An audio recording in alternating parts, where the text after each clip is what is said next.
Manajemen konflik dilakukan agar dapat mengelola konflik dengan baik agar tidak menyebabkan hal negatif, antara lain adanya perpecahan, permusuhan, dan persaingan yang tidak sehat. Manajemen konflik digunakan sebagai upaya mencegah dan mengelola dampak buruk dari adanya konflik dalam suatu bisnis atau organisasi. Artinya, manajemen konflik merupakan proses untuk mengelola konflik dengan menyusun strategi yang dilakukan oleh pihak-pihak yang memiliki konflik sehingga mendapatkan resolusi yang diinginkan. Ada pengertian manajemen konflik menurut Howard Ross.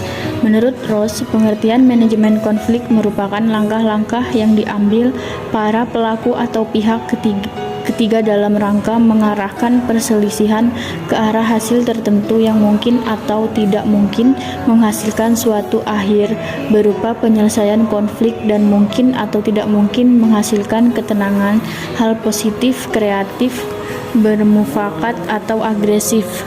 Selanjutnya ada jenis-jenis manajemen konflik. Ada 5 jenis konflik. Pertama, konflik dalam diri individu yang terjadi bila seorang individu menghadapi kepastian tentang pekerjaan yang dia harapkan untuk melaksanakannya.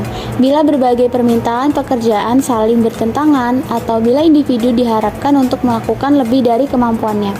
Yang kedua, konflik antar individu dalam organisasi yang sama. Hal ini sering disebabkan oleh perbedaan-perbedaan kepribadian. Konflik ini juga berasal dari adanya konflik antar peranan seperti antara manajer dan bawahan. Yang ketiga, konflik antar individu dan kelompok yang berhubungan dengan cara individu menghadapi tekanan untuk keseragaman yang dipaksakan oleh kelompok kerja mereka, seperti seorang individu dihukum atau diasingkan oleh kelompok kerjanya karena melanggar norma-norma kelompok. 4. Konflik antar kelompok dalam organisasi yang sama, yaitu terjadi karena pertentangan kepentingan antar kelompok. Yang kelima, konflik antar organisasi, yaitu timbul sebagai akibat bentuk persaingan ekonomi dalam sistem perekonomian suatu negara.